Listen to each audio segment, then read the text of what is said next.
Willow Creek was my hermitage, my peaceful refuge, a forgotten settlement in the vast and desolate lands of the Canadian province of Ontario, amidst the interlocking larch forests stretching hopelessly towards the sky, and the eerily silent lakes shining like mirrors in the depths of which ancient secrets and forgotten tragedies were hidden. Away from the suffocating noise of the city and the relentless hustle and bustle of modern life, this small town, with its warmth of century-old wooden houses, its quiet and dark streets echoing with the sad whispers of the wind and the sincerity of neighborly relations, was a harbor where I rested my soul and felt safe, especially the famous flea market, which was held every weekend on the town's only and long main street, where colorful but faded covers were laid out, and all kinds of old things, from broken furniture to rare and strange objects of antique value, were a treasure hunt for me, a magical but also dangerous journey through the dusty and bloody pages of the past. It was my greatest and perhaps my only passion to get lost among these silent witnesses who carried the faded and eerie memories of the past, to listen to their whispers and to write new, completely different and terrifying stories for them on the dark wings of my imagination. Again, on such a pale and hazy autumn morning, with the smell of damp earth filling the air and the melancholic and ominous music of yellowing and drying leaves rustling and dancing beneath my feet, traces of the past, lost among the dim and dusty shelves of the antique shop where time flows slowly and eerily in a dark and forgotten corner, an object whispering its own dark and eerie secret, emitting a cold and uncanny aura, caught my keen and curious gaze, an old and worn Polaroid camera. Its worn dark brown leather case was covered with deep scratches, faded stains, and a weariness as if it had been repeatedly touched by countless painful hands. The rusted chrome frame around the lens was blackened in places, and when I touched the shutter release, the fatigue of its mechanism and perhaps the dark and malevolent energy trapped inside sent an eerie, icy shiver through my fingers. More than just an ordinary, forgotten object, this antique camera seemed to hold a terrifying story locked within itself. Its nostalgic, but at the same time uncanny and mysterious aura hypnotized me, stirring a dark curiosity in the depths of my soul. After a brief and silent bargain with Mr. Henderson, the wise-eyed, grizzled owner of the shop, whose face was lined with deep lines of thought and pain, I bought this silent witness for a small fortune, in spite of a strange uneasiness and an unquenchable fear.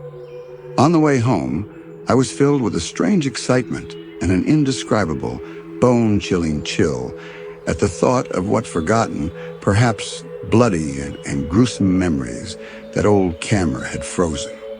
What dramatic and horrific events it had witnessed. Perhaps this enigmatic camera was the key to a secret long buried in darkness, perhaps the key to some terrible paranormal event.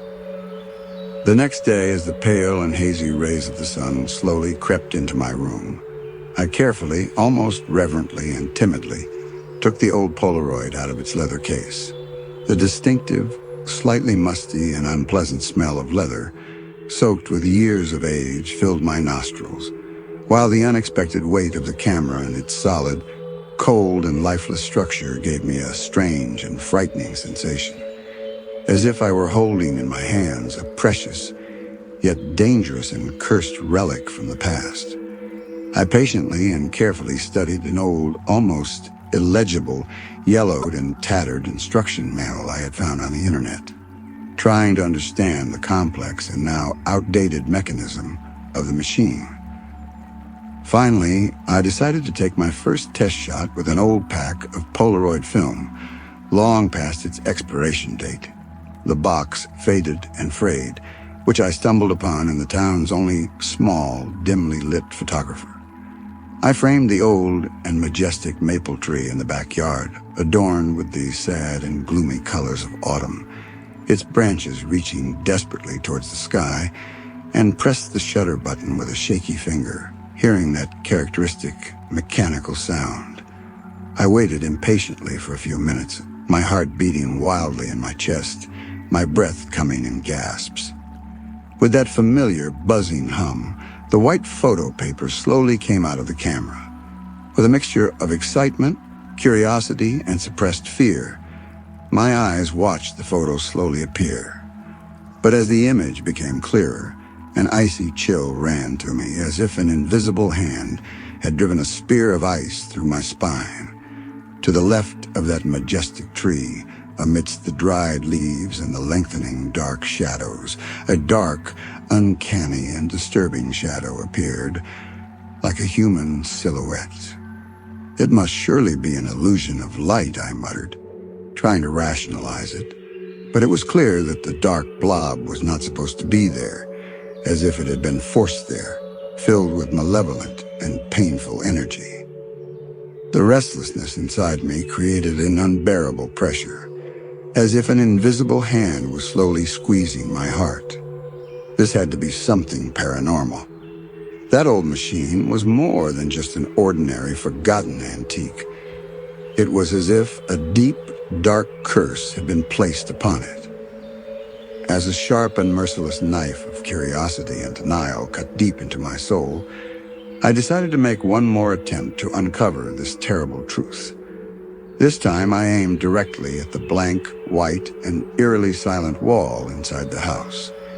In the deep and suffocating silence of the room, I pressed the shutter button, and again that familiar, mechanical click sounded, this time sounding even more ominous and menacing. I held my breath as the photograph began to unfold like a fist of ice in my lungs. And there it was again. That eerie silhouette stood in the center of the white void like an ominous and malevolent shadow hastily drawn in black, thick ink. It was incomprehensible. And this time the shadow was a little more distinct, its lines sharper, and it seemed to be moving towards that wall, towards me, step by step. My heart was fluttering in my chest like a helpless and wild bird, as if it would burst out of its socket at any moment. There was absolutely no rational explanation for this. It was as if the old machine had a dark presence, living on its own, radiating a cold and eerie energy. The first horrible event happened that night when I was tossing and turning in my bed. The door to my room was slowly opened, as if by an invisible hand, and a dark silhouette-like shadow, cold and dense, crept in. As the air in the room turned cold, I heard a hoarse and painful whisper, as if someone was calling for help. When I opened my eyes in horror, the shadow had disappeared, but the unbearably cold and painful feeling it left in the room stayed with me for a long time. The second incident happened the next day when I was making coffee in the kitchen. The sharpest knife in the knife rack suddenly fell to the floor and stabbed me right at my feet. At that moment, I was sure that it was not an accident, but the work of some malevolent force that wanted to frighten me. As the days passed under the long, dark, and gloomy blanket of the night, with each new photograph I took, the dark presence grew a little larger and more distinct in horrifying detail. At first, just a vague, smoky, and shapeless shadow, it had now become an eerie and malevolent figure with a hunchback and long, crooked fingers. His features were still hidden in the deep darkness, but where they should have been in that void, I could feel an icy, piercing, and menacing gaze on me, as if his eyes, two deep, dark wells, were penetrating the deepest corners of my soul, revealing my darkest fears. Was this mysterious camera cursed, or was I slowly losing my mind? Was the thin and fragile line between reality and my imagination shattering? As I walked alone through the quiet and dark streets of Willow Creek in the long, freezing Canadian nights, Every corner of the house, every shadow, every whisper seemed to be filled with the cold, deadly breath of that uncanny presence. As the unbearable weight of my loneliness fell on my shoulders, I tried to make sense of this horrible reality. I searched for similar paranormal stories in the town's small and dusty library. I tried to find contact information for local spiritual counseling experts. But Willow Creek was a place far away from the hustle and bustle of the modern world, closed in on itself, full of deep and dark secrets. I searched desperately for answers in the dark and bottomless abysses of the internet, but I could not find a logical explanation for this incomprehensible and terrifying situation. I was afraid to tell the townspeople about this strange and horrible situation. I was overwhelmed by their skeptical, mocking looks and the idea that they would think I was crazy. The third horrible event happened one night when I woke up. At the end of my bed, that dark silhouette was standing right in front of me. His empty eyes seemed to be sucking my soul. After a few terrifying seconds, the figure slowly melted away, but the intense feeling of fear and helplessness it left behind stayed with me for hours. At that moment, I realized that this presence was not just an image, but something real and dangerous. One night, as I stared out the window with tired and desperate eyes, bloodshot from lack of sleep, I couldn't bear it, and called an old and dear university friend who had moved to a large and populous city in Ontario many years ago. Sarah was a person with a deep interest in metaphysical matters, a strong sixth sense, a keen intuition, and always a logical thinker. In a trembling voice, almost whisper, I told her in detail about this unimaginable and terrifying event I had experienced. My friend listened with deep seriousness without interrupting me, and finally said, "There may be a powerful and malevolent haunting in that machine." His voice was worried, thoughtful, and yet determined. That silhouette could belong to a soul that has a deep and traumatic connection to that machine in the past, a soul that has experienced unresolved trauma, that is haunted by unrest, perhaps seeking revenge. With each photograph you take, the dark energy of that spirit may be intensifying, trying to tell you something, perhaps asking for help. Sarah told me to investigate old mysteries in and around Willow Creek, especially cases of missing persons, unexplained deaths, or places with a dark and bloody past. And maybe I would find an important clue to the machine's horrific past. She even suggested I look into the town's old records and local legends. With Sarah's invaluable guidance, I rose early the next morning and made my way to the Willow Creek Historical Museum. Lost among the faded and worn photographs, yellowed and crumpled newspapers, and handwritten, ink-faded documents that had been preserved since the town's founding, I searched for a model that looked like that Polaroid camera. After hours of careful and patient searching, I found an old Polaroid camera eerily similar to mine, displayed separately from the other antiques in the darkest and dustiest corner of the museum.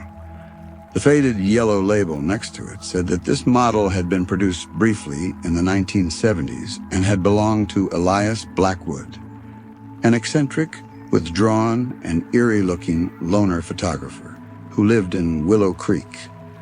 When I asked the museum attendant for more information about Elias Blackwood, a deep shadow of unease and fear crossed the old man's face.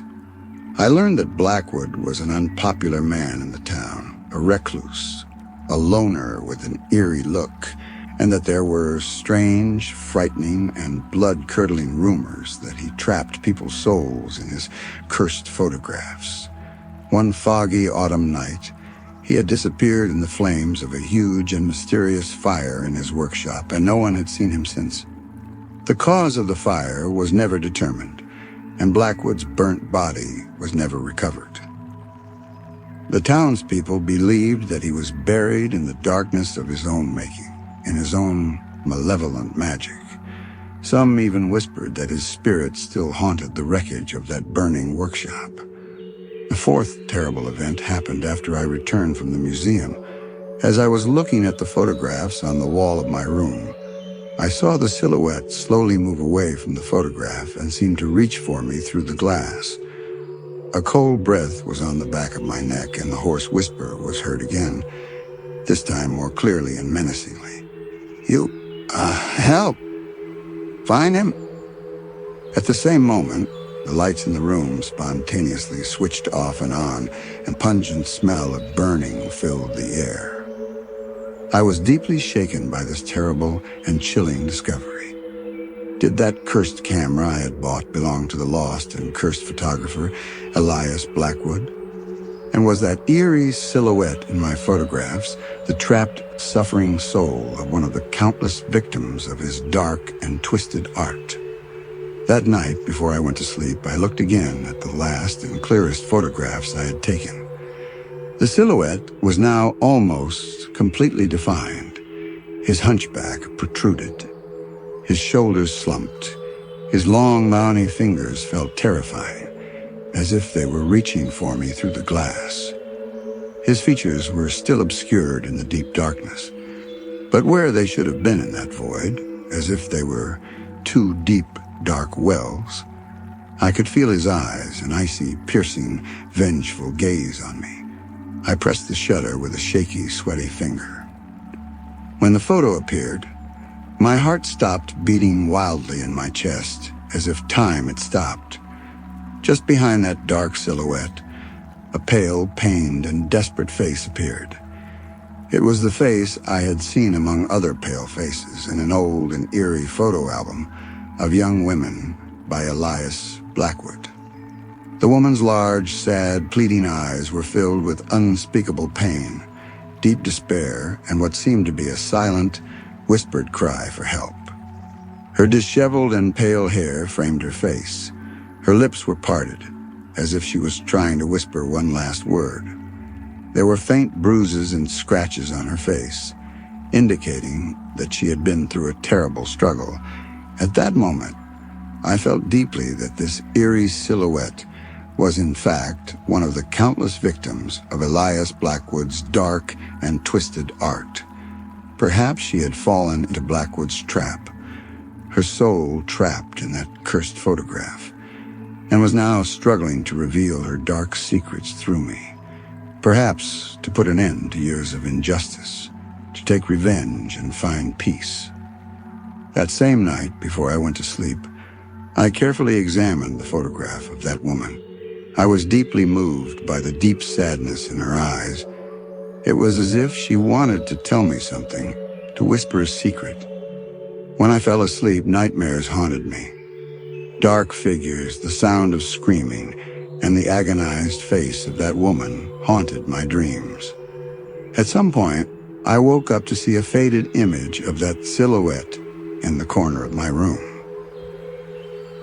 He seemed to be reaching toward me, but this time his face was not one of anger, but of deep despair. The next morning, I called Sarah again and told her the horrifying details I had learned about Elias Blackwood, his dark past, and the rumors of lost souls circulating in the town. Sarah suggested that I find Aunt Agnes, a wise old woman with an extraordinary sensitivity to the supernatural, who lived in Willow Creek, and under her guidance perform a complex, powerful, and ancient purification ritual. A little outside of town, in the heart of the deep and eerie forest, I made my way to Aunt Agnes's cottage, whispered to have mystical powers and to be able to communicate with spirits. Behind the deep lines on her face and her wise gaze, Aunt Agnes carried an ancient aura as if she had lived in this land for centuries. When I showed her the old Polaroid and the photographs I had taken of the suffering of imprisoned souls, her face showed deep sadness and understanding. He confirmed to me the horrible and frightening rumors of Elias Blackwood luring beautiful young women and trapping their souls in those cursed photographs. Those photographs, she said, were the last cries of imprisoned souls. silent witnesses to endless pain and injustice. Aunt Agnes said that the spirit of that woman was particularly strong and painful because she felt that Elias Blackwood had treated her so cruelly.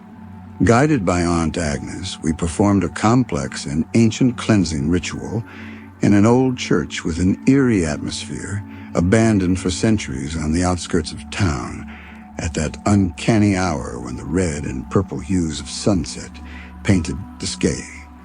The intense and mystical scent of incense filled the air, while ancient prayers were whispered in Aunt Agnes' shaky but strong voice.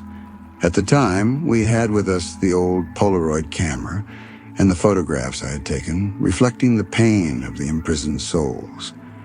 During the ritual, an icy cold wind blew through the church, and the eerie silhouette flickered on the photographs as if it were alive. It was as if the souls trapped in Elias Blackwood's dark spell were desperate to break free. The photograph of the young woman, in particular, trembled, and the expression of pain on her face became even more pronounced. At one point in the ritual, a sad melody rose spontaneously from the church's old organ, as if it were the lament of those lost souls. At the end of the ritual, Aunt Agnes threw the old Polaroid and the photographs with the cursed memories into the flames of the church's old fireplace. As the flames rose, an indescribable peace and lightness filled me. It was as if those tortured souls had finally been freed after years of captivity. But I will never forget the sad yet grateful expression on that young woman's face as her photograph slowly burned in the flames. It was as if she was saying to me, "Thank you." That eerie silhouette has never appeared in any photograph I have taken since that day. But that paranormal experience made me never forget the deep darkness, the forgotten secrets and unexplained mysteries behind the calm and peaceful face of Willow Creek. And every time I see an old antique camera on a dusty shelf or in the dim corner of an antique shop, that spooky story comes alive in me again. Remember, sometimes the dark shadows of the past can appear when we least expect it, hiding behind the most unexpected objects, especially in the remote and mysterious lands of Canada, in forgotten towns like Willow Creek. That old Polaroid camera taught me that it was not only an antique, but also a door that carried the painful whispers of the past, the silent screams of cursed memories and lost souls. And some doors must remain closed forever. The dark legacy of Elias Blackwood and the secret of that cursed Polaroid camera was etched in the silent history of Willow Creek, a note written in blood. But the sad farewell of that young woman left me with a twinge of hope. Perhaps she had finally found peace, and I had inadvertently been instrumental in her freedom. But every time I remember that old Polaroid, the sadness of that lost soul, and the evil of that dark photographer will always remain fresh in me.